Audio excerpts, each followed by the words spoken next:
Yves Calvi, il y a beaucoup de monde derrière la ville pour prendre des photos de ce grand champion que vous accueillez ce matin. C'est normal. Bonjour Martin Fourcade. Bonjour Yves. Merci beaucoup d'être avec nous en direct ce matin sur RTL. Je le rappelle, 2 médailles d'or, une d'argent. Vous êtes sans conteste la star tricolore de ces Jeux Olympiques de Sotchi. Vos médailles alors, vous dormez avec? Non, je ne dors pas avec. Je suis pas trop attaché aux objets, donc voilà, peut-être que j'en aurai besoin plus tard. Pour l'instant, je surfe sur les souvenirs. En fait, vous nous faites plaisir à nous, quoi, en nous les montrant. Voilà, On est bien c'est d'accord. mon laisser-passer. Je surfe sur les souvenirs. Ça veut dire que les choses reviennent, c'est dans votre tête, ces moments exceptionnels que vous avez vécus.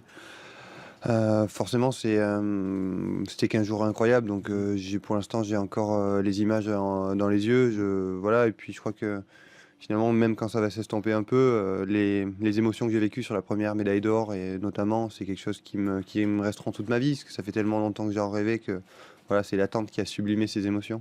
Ce qui a impressionné, ce sont évidemment vos performances, mais surtout votre capacité à résister à la pression. On a l'impression que vous n'aviez pas peur d'assumer notamment votre statut de favori.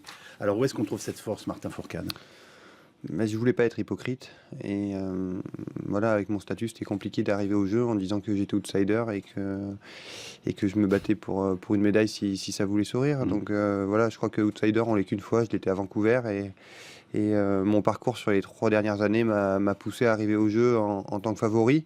Et c'était aussi moi me mettre dans les meilleures conditions possibles, finalement, par rapport à ce que les gens pensent, c'est-à-dire voilà, je vais arriver en tant que favori, tout le monde va le prendre comme ça. Eh oui. Alors toi, il faut que tu te sentes bien dans ce costume-là, sinon ça marchera pas. Donc c'est pour ça que ça fait 4 ans que je me mets dans la peau du favori. Bon, donc c'est un costume qui était bien taillé, visiblement.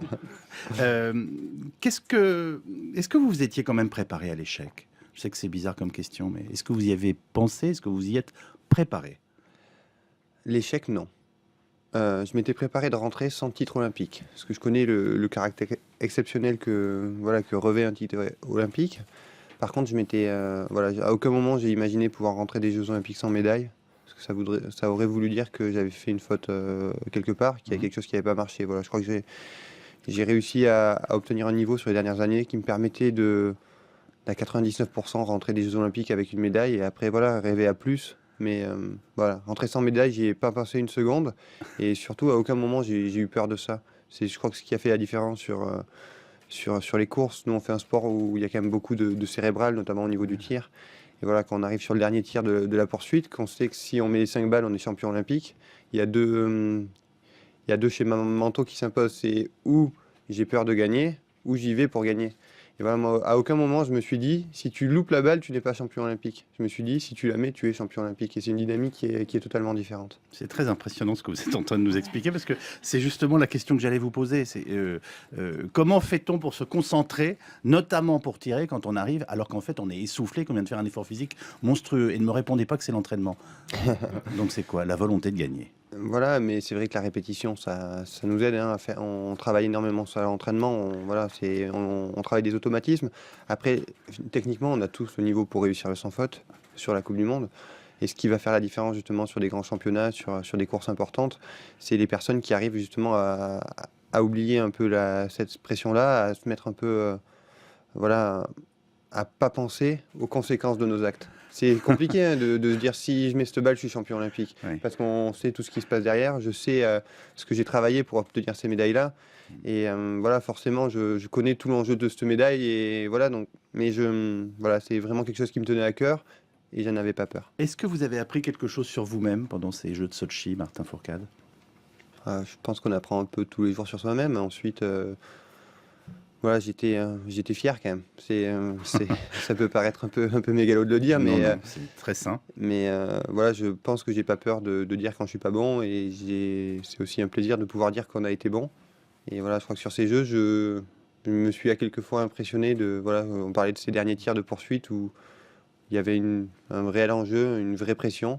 Et en tout cas, moi, je me suis comment dire ça? Je me suis impressionné à réussir ces tirs-là. L'un des rêves de ces Olympiades, c'était de monter sur le podium avec votre frère Simon.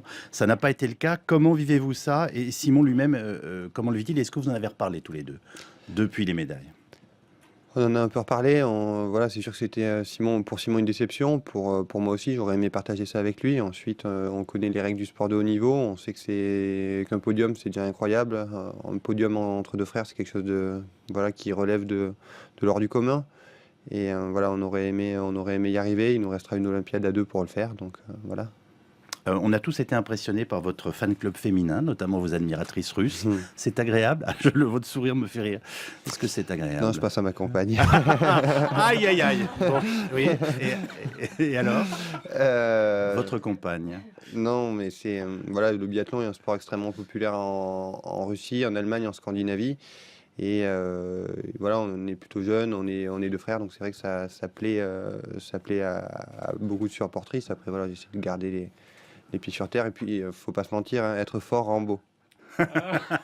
J'ai compris l'allusion. Je vous observe depuis que vous êtes arrivé dans notre studio. Vous êtes calme, concentré et vous regardez ce qui se passe autour de vous. Est-ce que ça nous dit quelque chose de vos victoires?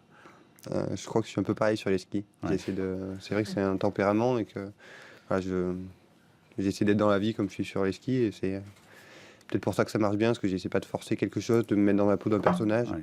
J'essaie juste d'être naturel et de finalement faire ce qui me va bien. Donc, C'est réussi. merci. Vous nous avez beaucoup impressionnés pendant ces Jeux Olympiques. Merci beaucoup, Martin Fourcade. Bon retour à Font-Romeu. Ça vous manque? Ouais, ça sera pas pour de suite parce que j'ai malheureusement encore 6 semaines de compétition à partir de lundi.